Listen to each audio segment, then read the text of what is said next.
Welcome. You are listening to The Travel Winds, hosted by Pete Kotzbach.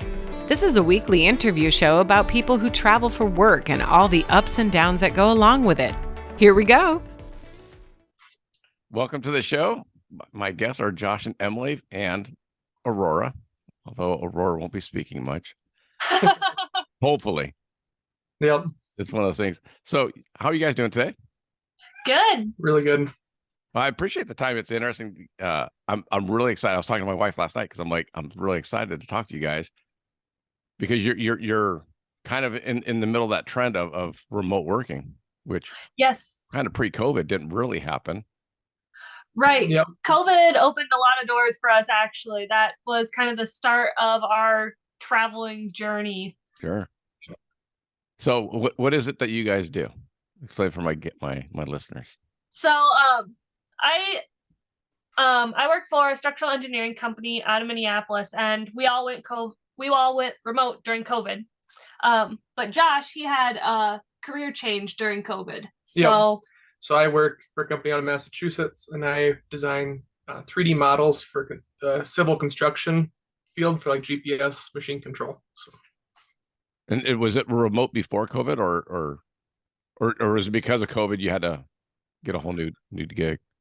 I was working for the family earth moving business before, Okay. and I was already in the middle of wanting to change, and then it just happened that they had an opportunity open up at this other company, so I got to switch to being fully remote that way. It's kind of the old lemonade out of lemon kind of thing. yep, Yes, for sure.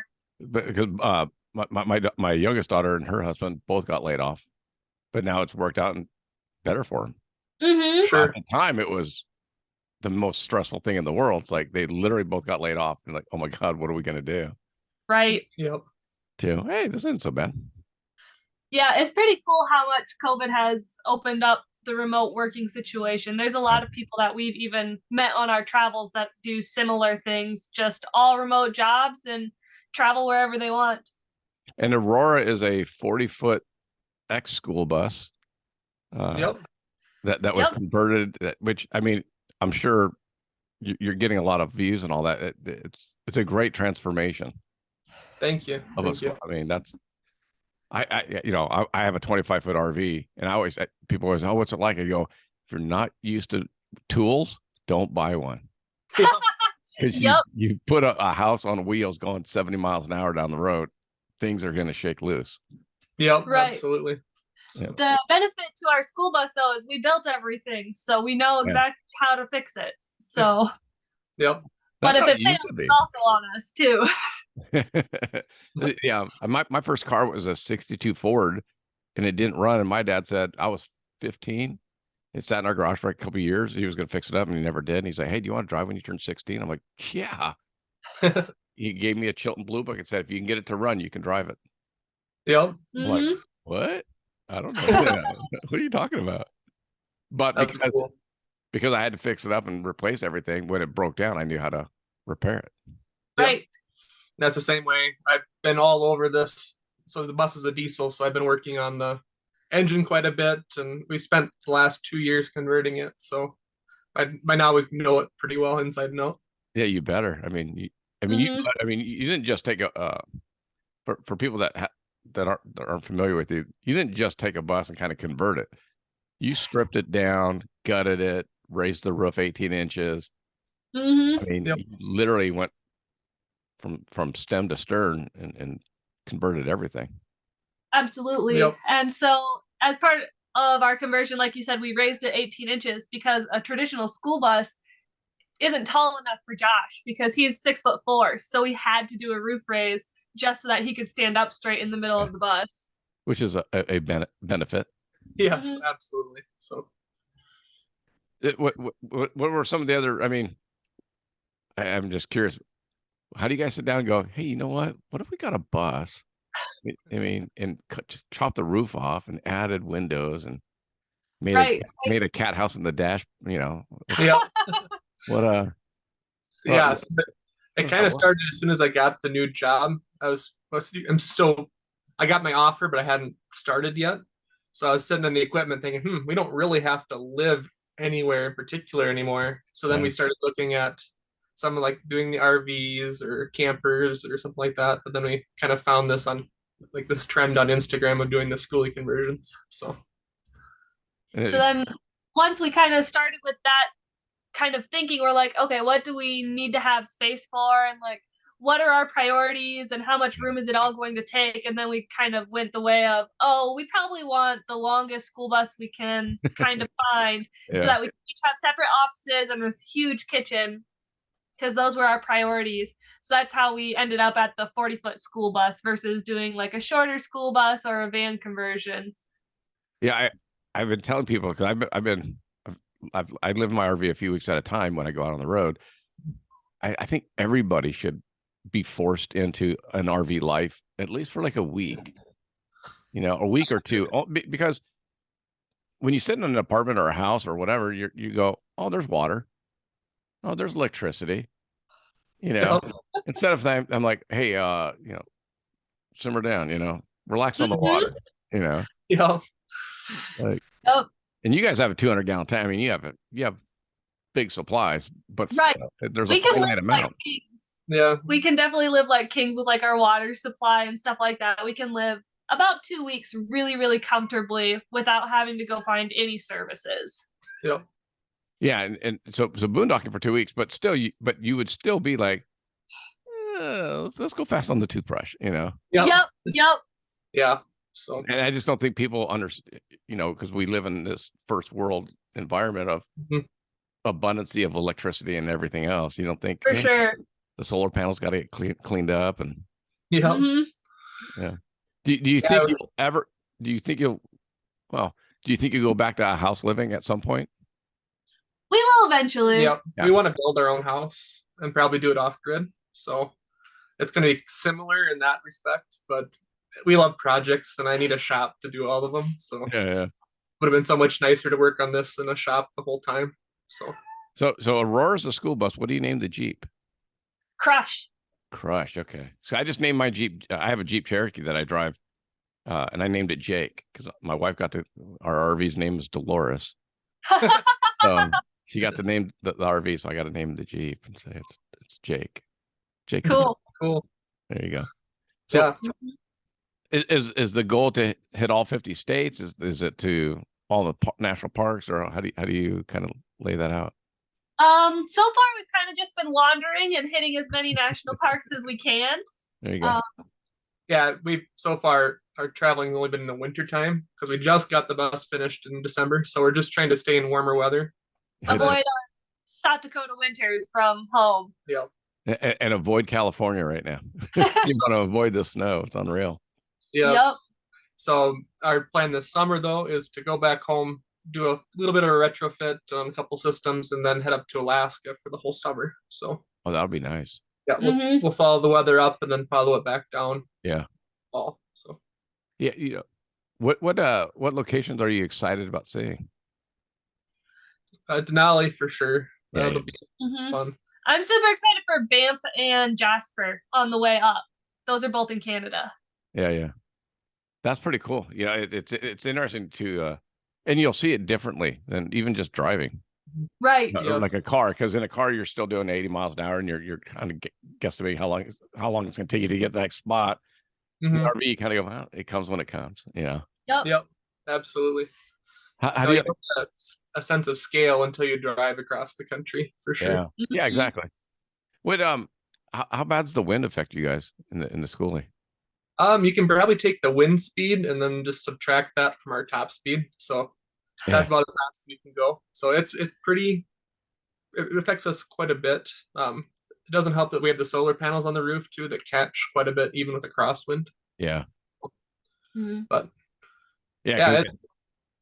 I've been telling people the last 13 years, I go, you haven't driven until you drive something that's tall and in the wind. Yes. Right. Because when all of a sudden I'm like driving, all of a sudden I'm like, what the? Yeah. It's like an earthquake, but in 70. Yeah, South Dakota is known for their really windy weather, especially in the fall and early winter. And that's when normally we're leaving South Dakota with the bus. And it can be very interesting. We're down to, I think, we're on back roads. We were down to 40 mph because it was so windy at one point. Yeah. So, Yeah. And that's the for me, it's for work, right? So I have to get up to a certain area, but now I'm booking in extra time because it's like, well, you just literally sometimes can't drive that fast. exactly. Yeah. Now that we don't have to be anywhere, no rush, we just sit and wait it out. It's definitely the easiest. Is that? I'm just curious. I'm kind of saying, I'm asking if I'm going through normal changes too, because I find that when I drive now my Jeep, I'm much more relaxed because I'm Absolutely. right. Yeah, I used to be 4 over, set the cruise and go type of person, and now I'm much more relaxed. So yeah, because it's like, well, shit, it's gonna take what it takes. yep. Yeah. Then I seem to be much more cautious even with the Jeep now because I'm used to driving the 40-foot bus. That's what I was just telling my wife. I go, I found I just got I was in the Jeep in Dolores for 2 weeks, and I got in the Jeep this weekend, and I'm like, I don't have to be in the far right lane. What am I doing over here? just sitting behind the big rigs, like to do, Yeah. I came into it already having a CDL and driving semi. Yeah. In the construction world, so it wasn't too big of a jump for me. It's actually kind of fun to drive because it's just weird being in front of your steering axle and front nose and all that. So I enjoyed it quite a bit. Well, and the technology now, I mean, with the backup cameras, you ever think, God, how did they do it when they didn't have the backup cameras back? Yeah. The nice thing about towing the Jeep is we almost never back up because we don't want to unhook. You just kind of have to plan everything out really well. I don't think we've had to unhook yet. Right. So, I don't want to jinx it. I saw somebody driving a similar rig to mine and towing a Jeep Wrangler, and I was like, oh, I want to go talk to them because I want to see how they are, right? Yep. And as I come around the corner, they had backed into another car. Oh no! Oh no! They're at the gas station, and they pinched it too hard, and they went forward, and not seeing all the angles, and hit a car. Like, probably not a good time to talk to them about their experiences of backing up. Yep. Right. That's what's nice about our setup is that we use the Jeep back seat as our driver's station. So when Josh is driving, I'm almost always co-piloting for him to help watch for corners or steep curbs or just oncoming traffic and stuff like that. So I can act as an extra set of eyes for him. Yeah, and and you have a lot of windows all the way around. So exactly. Yep. Yeah, if we have one of those kind of the oblique corners where you can't see out your side windows, then she'll hop up and go and look for me. Yeah, my wife does the same thing. I'm like, I need your help. Just make sure I don't hit anything. Yep. Absolutely. You go scream as loud as you have to if I'm about to hit something. I don't care. Yeah, for our first maiden voyage, we didn't have the backup camera, and we still towed the Jeep, but the Jeep is so narrow that you couldn't see it in the rearview mirror, so she'd have to run to the back of the bus to look out the back window to make sure it was still there. That's a real thing, though, right? It's like, sure is. So it's only been like 3 months for you guys, right? So far? With it completed, yes. We've been living in it for a year. A little over a year. Yep. So we were working on it while we were living in it for that chunk, but we also did a trip during there also to avoid the South Dakota winter the year prior. So it was we're working on the bus in the free like the BLM land. We're just like making cabinets or couches like that on the road. So that was interesting. How difficult have you found it, or is it easy for you guys? The scheduling in your work time? It's pretty easy as long as we're not camping with friends who have like completely different schedules. So we've met a couple different families, and some of them have super similar work schedules to us where they work their normal day jobs, and then in the afternoons and weekends, then they go and do adventuring. And so that really meshes well with our schedule because that's pretty much what we do as well. Okay. Yeah, our works are both flexible with our time. So if we need to drive or do something during the workday, it's not the end of the world. But we normally just keep basically a central time zone for our work. And then if we're out further west, we just still keep that and get up earlier. Then you have more time in the afternoon to do stuff. Sure. So. Yeah, and then we got the clock change this weekend, so it'll be Yep. Yep.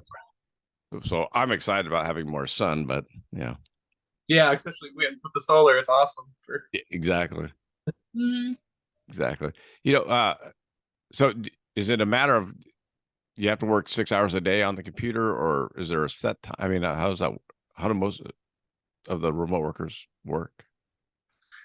So we just have you have to get your 40 hours in throughout the week. Sometimes I do like 4 10s and then have Friday off if I want to travel. It's uh, my company's pretty small, so it's just tell the boss whatever, and Yeah. yeah, it's pretty easy. So Mine's very similar in that aspect too. It can be flexible as I need, but I rarely don't take the Fridays off. I usually just work normal hours every day. And then Josh will do like a YouTube video or something like that on his Fridays off. Right. Yep. Because you do have to get work done, but yet Yeah. there's always stuff to be done around the bus, right? Yep. yes. That I would think that's kind of the hard part because I'm like, oh, I got to do that. Oh, I got to get that done. I got to drill that part. Yeah, Yep. I still have to do my work. Right. When we're building the bus, we still worked full time throughout the whole process, and that was the hardest because you'd get off work and then work until 10 o'clock on the bus, and then start over again. And then weekends were the same way. Mm-hmm. So Have you gotten into the oh my God, you guys are so lucky? And you're like, well, it wasn't luck. It was a lot of work. yeah, We sure have. Yeah. yes, Because Yeah. I mean, I'm sure people look at your bus and especially on the videos where, they just go, "Oh my God, that's so cool." That's to be so, and you're like, "It's a lot of work." yep. It is a lot of work. Yep. Or can you build one for me too? As a comment, I'm like, no, No, you don't want to pay me for that much work. and I think that's a sign of good workmanship, though. Mhm. When people look at it and go, "It doesn't look that bad. It doesn't look that hard." Yeah, yeah, And you're Yep. like, the amount of math that went into figuring out all your cubby holes and storage boxes and refrigerated deep freezers and yeah. Uh-huh. The amount of sleepless nights trying to figure out how to get different systems to work and where Yeah. to fit things, and yeah, trying to get all the utilities to work out the way they should. Yeah, a lot well, of you can really swing your weight just with I mean, if you were to boondock for, I mean, you'd have to. I mean, 200 gallons of water is heavy. very Yeah. heavy. Yep. You know, Yeah, we're pushing the max gross vehicle weight rating for the That's what I bus, was so gonna we're at ask you. 35,000. I But was I gonna ask you also, if you had to build up any chassis work or strengthen it or. the only thing we had to do, everything's rated for it, but I wanted the ride height at the front because it's just spring suspension in the front and airbags at the back. So I added airbags on the front end just to kind of level out the bus, and then depending on where we're parked, I can either raise it up higher or Yeah. lower it down. So we're always somewhat level front to back at least.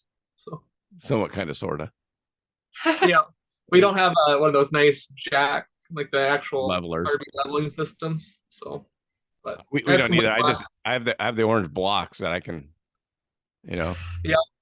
Yeah, we're a little for the blocks, so we just use like wood cribbing, like 2x4s and Yeah. 4x4s and all that.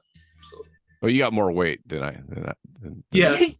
it doesn't help that I have probably 3,000 pounds of tools on board because I That's like what I'm doing saying. I mean, that. Yeah, that heavy rig you got, Mm-hmm. it's very heavy. So, but you get Yep. used to it, right?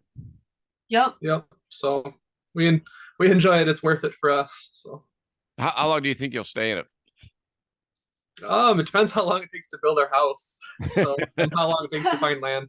It'll probably be at least 2 more years Mhm. full time. There you go. But then will be our weekend and adventuring and It'll visit. phase from being our full-time house to being our family camper Yeah. as we progress to living in a normal house. Yep.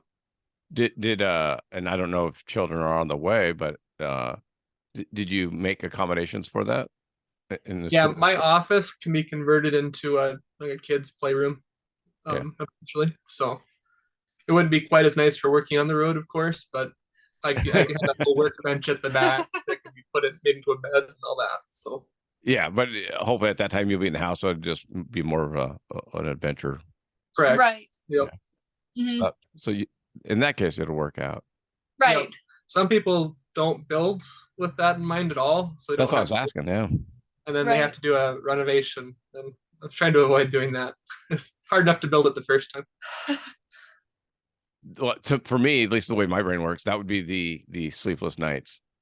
Because I'd always be thinking, well, what if I do that? And then, well, what if we did the crib and we could move that pole down there and we could bring that over, just the mental engineering. Yes. He had a lot of sleepless nights. That was probably one of my favorite parts, though, was like figuring out, oh, let's put this here, or how can we be creative with how this cabinet could pull out if it could have multiple functions. Yeah. That was one of my favorite parts, because then we bounce things off from each other. And then she'd tell me to build it. No comment. Yeah. That's the, hey, would it be easy to, and you're like, no. No. Well, I just said it out loud. It should be easy. We can manifest. I'm like, no. Yeah. Our original time frame was to get the bus done in, I don't know, 6 or 8 months. And then we started getting more and more in depth. Oh, we should do this. We should do that. And then by the end, it's a 2-year project. So All works out though. You had the time. Yeah. So far of all the places you've been to, what's been the most influential place you've seen or been to? Mine was Skoolie Palooza. So that's a big event that's all buses like ours and RVs, campers, and I can't remember. There's 600 different rigs at this, just in the desert. And before that, we didn't have any like on the road friends. Yeah. But now there's a whole bunch of similar people that are kind of like our age range or close, that or at least shared interests. Sure. And we'll meet up with them on the road now. We'll just kind of message, oh, are you close to Phoenix? Oh, we'll meet up or something like that. So that was something we didn't expect. It's been really nice. That's cool. That's probably my most influential spot as well. That's what I was gonna say. It was very cool to meet those like-minded people, because they all have been through the same journey as us. Yeah. I mean, that's always, I think that's the hard part, right? It's like you're kind of out there on your own. Is she gonna make it? She's just getting off of being sick. So I got a terrible tickle in my throat. I'll be back. This is the secret item. Yep. So Warm water. I keep by. Yeah, we normally just have like room temperature water too. It's just nicer. I don't know. Well, I had one of the guys. So for my day job, we sponsor different artists and all that. And my second guest was Cowboy Troy, who's a country western singer. He sings with Big and Rich. Oh, cool. And so I've been friends with him for 12 years now. So I asked him before I started recording. I'm like, hey, how do you get used to the nerves and all that about being, And he's like, well, for one, I don't get nervous anymore. I'm like, all right, fair enough. But then he's the one that told me about keeping the warm water. He's like, you don't want cold water because it'll constrict your vocal cords and all that. So if you're having interesting an issue coughing, you don't want to constrict them. You want to open them up. Oh, that's interesting. So, yeah. It's been interesting, like filming and being on tours and stuff. It's not something I expected. And but growing up, our high school was really focused on doing speeches and being up in front of people. So I think that's helped quite a bit too. Well, and as you'll see, as you go more viral and the RV life is a small world, but they're pretty loyal in that sense. So your videos are cool. So thank you. Yeah. So do you have a drone? We have just a beginner drone for right now. We're gonna probably end up getting a nicer DJI drone in the future, but haven't splurged on it yet. I know that's I was literally looking at drones 2 weeks ago, because I'm like, God, it'd be kind of, because you go to cool places and you're RV'd out and you're camped and you're like, and then just to go up, it seems like it'd be cool. Right. Yeah, when we were looking for land, we'll definitely have a drone by then. Yeah, because we're probably going to be in Montana or Idaho, so then it's trying to get a grasp of what you're actually looking at for your land. Would be nice to have a drone.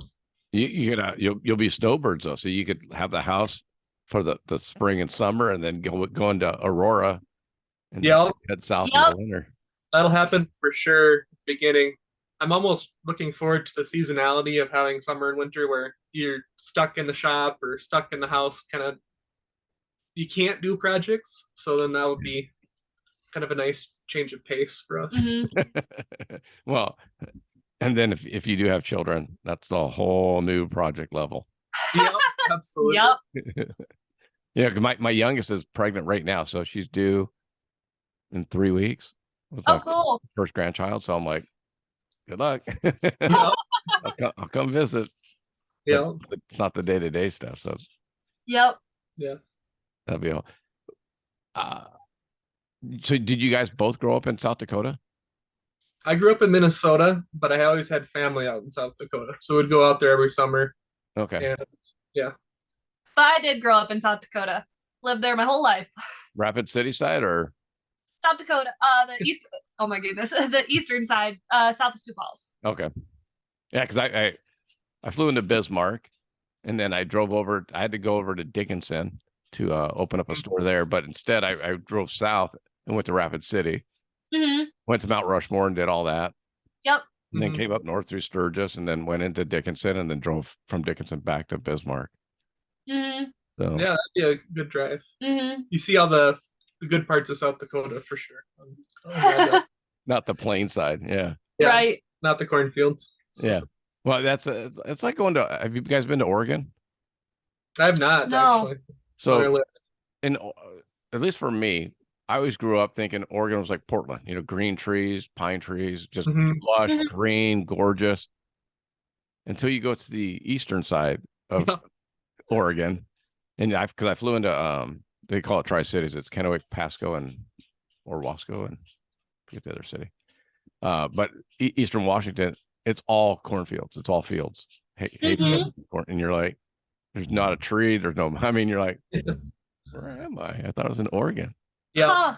it's so different the climate in the Pacific Northwest, depending on where you're at. Yeah, because they have the mountain range that cuts right through the it's kind of like Colorado. You know, I mean, if you go to Denver, you look that way, you're on the plains, and then you go that way and you're in the other mountains. Yep. Right. So that I love the Dakotas. I would tell you, of all the places I've been to, are probably the friendliest people.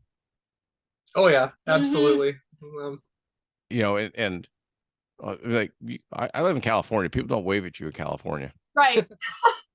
If they are, it's a one finger wave and Yep. middle finger, and literally. So like I'd be driving down to even the highways. You're like, oh hey, I don't know you. Yep. No, if you rate different places based on how they drive and how their manners are when they drive, South Dakota's probably up there with nicest. Like they won't pull out in front of you. Yeah. Mhm. But I don't know, just interesting. Yep. I think that's what I've always enjoyed about the traveling is seeing, you go to Dallas, Texas, and people are more like California. It's like, Right. yeah. But then you get north of Dallas, and your people are, hey. Yeah. Yep. The nice thing with driving a 40-foot orange school bus is when you put your blinker on and start moving over, people are normally really nice to you. Yeah. You hope, right? I mean, Yep. Yep. it's kind of like I'm coming over. Yep. Yeah. Well, you already had your CDL. I was going to say, how's it been learning how to drive that thing? It's not bad. You have to manage, like especially like passes and steep slopes. The worst are stoplights at the bottom of giant hills, because you have to hope you're not going to hit the red light. Otherwise, it's a lot of work to actually stop the bus at that point. So Yeah. I had one of those. I was on the coming home after 2 weeks. I did about 7.5 hours to get home. I'm literally 18 miles from home. I'm on the freeway. It's stop and go. It's Friday night. It's probably 9:30. I'm just tired. I'm like, I want to be home. Mm-hmm. And they shut off the freeway going north completely on a Friday night. That never happens. Like you're like something like car chase, something. Uh-huh. It ended up being the president. Oh wow. And all of a sudden, all of the Secret Service cars go, woof, woof, woof, woof, and all the cops, everybody hit the brakes, like just stopped on my side. So we went from 30 to 0 That was the first time I locked up my brakes, and like Wow. everything started shifting forward. I was like, oh no, because everyone's like, oh look, Yeah. No, it's a bummer when you have to do it like aggressive braking. It's like, oh, I hope nothing breaks or shifts or Well, everything yeah. shifted. Yeah, I had boxes. All of a sudden, I'm like, hey, where's? Oh yeah, it's up there. It was like, Yeah. Yeah. I have been surprised that our bus rides really smooth. Like you can leave a glass of water on the countertop, and as long as you don't have to slam on your brakes, it's normally you're fine. like, oh, well, shoot, I forgot that on there. So yeah, it's still there when you get done with the driving for the day. I was on my rig that the restrooms in the back, and the toilet roll had gotten thrown off, and it was up by me. I was like, what's that doing here? Like, oh yeah, that's a straight shot. Never thought about it. Yeah. I have had I have a normal office chair in my office at the back of the bus, and one time I didn't secure it like where I normally keep it stowed away, and it ended up joining us up at the front of the bus because it was able to wiggle down the hallway. And that's, I mean, I think that I just interviewed a guy. We were talking about it's those kind of stories that you remember versus oh, I had a 6-hour drive and nothing happened. Right. Yep. Absolutely. You don't remember. It's just going to be another day, but it's going to be all the nightmares. Yeah. Yep. Absolutely. So what's been the biggest happening? Not nightmare. I hate to use that word, but we had a few mechanical issues. Probably the worst was we were in Tennessee coming back from my brother's wedding, and basically a sensor failed and shooting engine oil out. And luckily we had stopped before it even got to like the low oil warning or anything like that had happened. But the whole Jeep was covered in engine oil because it's towed right behind the engine. Yeah. So we had to top off with oil and find a mechanic, and luckily had it fixed the next day. But trying to get the Jeep, well, first to start it, it had oil all over the engine of the Jeep and on the exhaust. So we had to sit there with the fire extinguisher just waiting to make sure it wasn't going to catch on fire. Yeah. And that's not good. That's not a pleasant smell either. No. Then we cleaned the windshield enough to get us to the nearest car wash, and then it was like one of those self-service ones, so then I could actually get it clean. But that took a while. That was probably our most eventful incident on the road. So. See, now, and you'll remember it forever, though. Absolutely. Oh, for sure. Yep. And okay, one of my last questions: how's it been getting to know your partner so well? Meaning, there's no break. I mean, right. Yeah. I think it's went really well because we got married, and then only like 6 to 8 months later, then we started planning our bus project. So pretty much our entire marriage, we have been working on the bus or living in the bus in these super close quarters. Yep. So we really haven't known anything else really per se. Yep. When we were dating, she was in Minneapolis, so in Minnesota, while I was still working in South Dakota. So we were like 4.5 hours away, so we'd swap every weekend. Yeah. So when we got married, it was so nice that she came home, and then we started the bus. So it's been really, really good. That's it's. I think it's either strengthened relationships or yeah, I think ours has definitely strengthened it because during the build process, we were able to really focus on communication and like tell each other, oh, I think this is going to work really well, or maybe we should try X, Y, Z. And that's really strengthened our communication skills, I think. Yeah, I think having a shared goal of this giant project helps us because we're pulling together on something instead of looking at our own interests, I guess. So. Well, it could have. I mean, I talked to a few people where maybe your vision was a little bit different than her vision. So all of a sudden, I don't like that, and I don't want that. No, but you have to learn to compromise because you're living in square feet. Yeah, you can't escape from your spouse at all on a bus. I know. You can go outside, I guess, but that's depending on the weather, that's not an option. So, but my wife got laid off during COVID, so all of a sudden, and I work from home mainly. I'm either on the road or I'm at home, and so all of a sudden it's like, oh, we're spending all day together, like all day. And then in California, everything was shut down. The restaurants, the stores, it all. I mean, we were pretty strict here, so it was like we couldn't even go to the beach. We couldn't go to the parks. We couldn't go. Yeah, South Dakota didn't ever shut down, Yeah. which was nice in its own way. So, but, Yeah, that's like my daughter's living in Tennessee, and she's like, I don't even know where my mask is. I'm like, well, I had to get my mask to go to the grocery store. Yeah, it was kind of a bummer. Like our first winter, we started going down towards Texas, and we didn't have masks. We didn't even think about it. Yeah. And then it's the first national park, and they still had a mask requirement. And we're like, oh, do we have anything? Yeah. What can we use? Yeah. I did that when I went to Dallas. So they'd opened up in Texas, but not in California. And so I'm doing the plane ride in the Uber with the mask on and all that. And I get to the hotel, I'm like, oh no, without a mask on. Shoot, let me take it off, Yeah. I'm like, oh yeah, I don't have to wear it here. Did the same thing in Tennessee when I visited my daughter. Mm-hmm. Right. Yep. So, have you noticed regional differences? The places you've been and the people? I mean, going from Texas all the way to Dakotas and. That's not too terribly different. I mean, people are people, but I have noticed like the level of care people give to like the BLM parking areas is different. Like north of Houston, it was just like everybody's garbage dump. Like there was even a boat shoved into the trees. Yeah. That someone didn't want. And then I don't know, the Dakotas are really clean. Yeah, it really depends. And if you're close to a big city, it's more like that, I guess, too. That's what I think. Like when I meet people at rodeos and stuff that I work for my day job, the I guess the best compliment I get is, God, you don't seem like you're from California. I'm like, well, what does that mean? It's a big state, man. We got 40 million people here. Yeah. And I think it's like you said, I think it's more the size of the city versus where it's located. Right. Like I go to Dallas a couple times a year now for work, and I feel like I'm at home. I mean, you get the same level of rudeness and driving skills and everything else. But I go north to my friend's house in Paradise, and hey, how's everything going? How you doing? I'm like, oh, okay.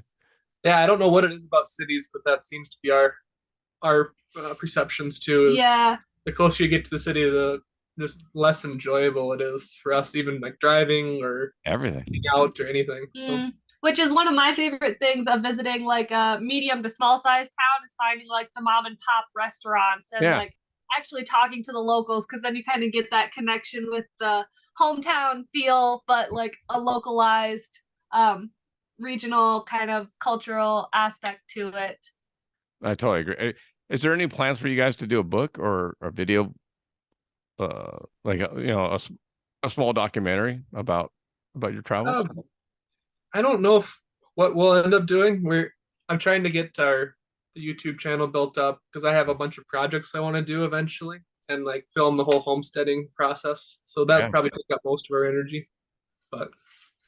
And then as far as kind of like what I do on our social media, I kind of deal with the Instagram and kind of like show people what our daily life is like living on a school bus and what it kind of encompasses and what we can do for fun and stuff like that. So that's kind of where I focus all my energies. But we'll see if that morphs into something else in the future. Do you look at it as a potential revenue source? Not really. You have to, for YouTube or anything else to be profitable, you have to put so much time into it. And I don't know. We'll see. It'd be nice, but it'll be cool to see if we get anywhere. For right now, it's just a hobby. Yeah, I'm same way. My show. It's like it'll be nice for even like our kids or whatever to be able to look up or like look up these videos and see stuff of what we did, and it's great for our family too back home. They love seeing everything. So absolutely. Well, and then there are going to be other schoolies that like I like your racking system, where it's just big enough for things to fit in and you tilt it out. So I mean, the amount of things your cat house is pretty cool. I'm not a cat person, but we have a dog, so we're trying to come up with ways for dog beds and all that. Mm-hmm. But I think that's the cool part about YouTube and social media sharing and getting ideas from other people that you would never see.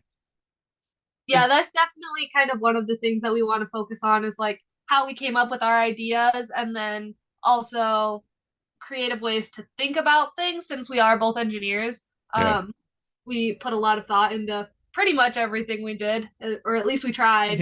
So No, it's nice if we can inspire someone, even just one or two people, to do something like this. It's Yeah. worth it for us. Well, just like your curtain ideas and some of the different things that you've done, you know, you'll never know. They're not going to call you up. Well, you'll know some of them, but I would say most people would be like, "Oh, that's pretty cool." You know, the USB ports there, and I do something like that, or Right. so you're affecting people around the world.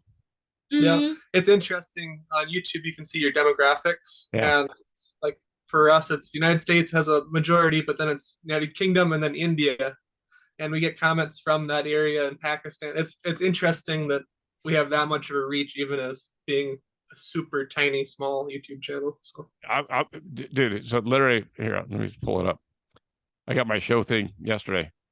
I'm with you. USA is like probably 85% of my downloads this week. Poland, India, UK, Japan, Canada, Germany, Slovakia, Austria, Australia, Egypt, Greece, Hungary, Israel, Myanmar, Netherlands, Romania, and Russia.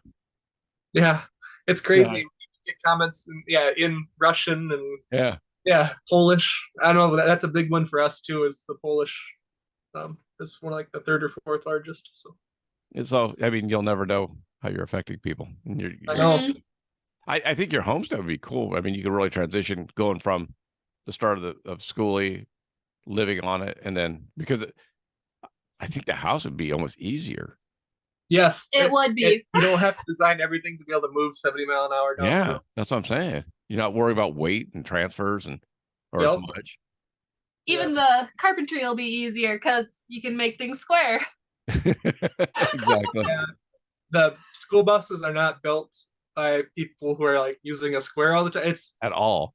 fast as they can do it. They're building it. So yeah, trying to make stuff square is almost impossible. So But if taking a lot of the principles behind the Skoolie, Mhm. especially if you want to be off grid, you're learning electrical, you're learning power usage and Yep. For sure. propane or whatever you're going to use for heating. Yep. So No, a lot of the skills will transfer really nicely. So I think I think it'd be cool to see that to Yeah. Mhm. take your yeah, we're gonna have to start with the shop so we have a spot to like a base camp to build our house. It'll be fun. It'll Yeah. be We love projects. So it'll be a fun stage of life to transition to. Yep. Well, yeah, I mean that, like I said, wait till you have kids. Yes. So That's a project all. Oh, yeah. yeah, absolutely. That's that project kind of reminds me of an RV. Yep. It's not staying still and something's always breaking. That was me growing Yep. up. So, God darn it. Yep. Well, that works pretty good. So I appreciate the time. What's the best way for my listeners to follow you and see what you have coming up? So we have Instagram, which is kind of our lifestyle and where we've been and stuff like that. That's Aurora the Adventure Bus. And then Josh primarily focuses on the YouTube. Yep. So our YouTube is The Hard Way.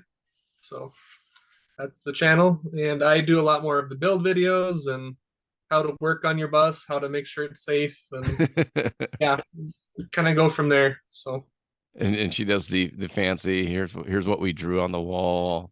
yeah. Yeah, a lot of the stuff crosses back and forth between platforms too. So either one will work. But that's cool though. Like I said, I appreciate it. I was super stoked because like you guys did it. I mean, Yeah. I've met several people that are in the process. And then like for me, like I bought a completed project, I bought a finished RV. So it's just I get in and go, but like literally our first weekend, our first trip, I swiveled the captain's seats around and didn't know that I need to make sure that the wires would be clear. Oh, So when I spun it, the wiring harness was down too low and it snapped, it cut all the wires. Oh no. So, and this was our sample weekend, like our trial run, because I had to go on the road for the next week, and now the alarm's going off because it was the airbag sensor. Oh no. And I'm just like, oh. So then I come back to find out when I take it to the Mercedes, because it's a Mercedes chassis. Sure. And I go, yeah, that's, I spun it, and they're like, oh, well, that's on recall, because it was, they were doing that. And so We bought it used, so whoever had it never took it in and got the new wiring harness. Oh, Oh, So thankfully, I didn't have to pay for it, but it cost Yeah. me not going on the trip for a week. right. yeah. No, it's always something. Always something. I have toolboxes full of spare parts and bolts and air Duct tape. fittings and all sorts of things. Yeah, duct tape. Duct tape So, and screws, yeah, Yep. and fuses. One of our fuses blew on my second trip, and I look at it and they just put in the wrong fuse, like it didn't match. I'm like, oh, sure. Mhm. Yep. "Oh, that happened." So they put a 10 in. It's supposed to be a 20, and it was like, Yep. okay, Yeah, that'll happen. Yeah. that's why When I you paused. design your whole electrical system, you'll get to learn all that stuff, and then you know what's going on when it does have a problem. So, Yeah, well, like I said, I think that'll help you with the house project. You know, Mhm. For sure. Absolutely. I can't wait. That'd be cool. So Yeah. maybe I'll get to talk to you after your summer run. Yeah. Yeah. You get a few more miles in Alaska, and that's one of the spots I want to go to. It's I figure that's probably the last. I want to hit all 50 states. It's kind of my goal. Uh-huh. Sure. And so I have to go up to the Northeast. I haven't been up to like Vermont, Maine, New Hampshire, and all that. Right. hmm But I've been to almost every state in between, and then in Alaska. Cool. Yeah. No, you're gonna forget Hawaii though. You had to I ferry it over there. unfortunately or fortunately, I have to go to Hawaii for work, Oh, there you go. so that's part of my territory. So Yep. I've been to almost all the islands. I haven't been to Lanai, but because we actually sponsored the rodeo on Kauai, and then the rodeo on the Big Island. Oh, neat. Oh. Very neat. So like I used to go to Gillette, Wyoming for the high school finals Uh-huh. Okay. and for the rodeo. And I'd see the kids from Hawaii when I first started. I'm like, "What do you mean Hawaii?" And they're like, "Well, yeah, it's huge." Yeah. Huh. Yeah. Here's a little tidbit for you. When Hawaii was annexed into the U.S. in 1950, it had the largest single cattle ranch in the United States. Oh, interesting. I did not know that. Cool. Yeah. On the Big Island, Parker Ranch was owned by one family. It's still there, and it's still that big, but now it's been cut up over the last 50, 80 years. Yep. Family is, well, I'm taking these 200 acres. I'm going to take these 300 acres or whatever. Yeah. it is. Right. But it's a huge cattle ranch. Huh. And people never see it. Like if you ever go to the Big Island, they just stay down on the resorts on the beach. But the whole center of that island is basically a cattle ranch. Wow. Oh, I did not know that. Yeah, it's pretty cool. That's the kind of stuff that's why I like talking to travelers, because you'll see things that people, especially going as slow as you go in the Skoolie, it's like you'll see things and experience things that no one's ever going to know. Uh-huh. Yep. So Absolutely. that's why you got to share it. That's why you got to Exactly. Yep. share the Instagram and YouTube stories. Yep. Absolutely. So I'll make sure to put all your links onto my website so people can go right to it and then give you a follow and a subscribe and Cool. get Very you nice. built up. Like I said, thanks so much for the time. I appreciate it. Yeah, Yes. no problem. Thanks, guys. Yep. Thanks. Bye.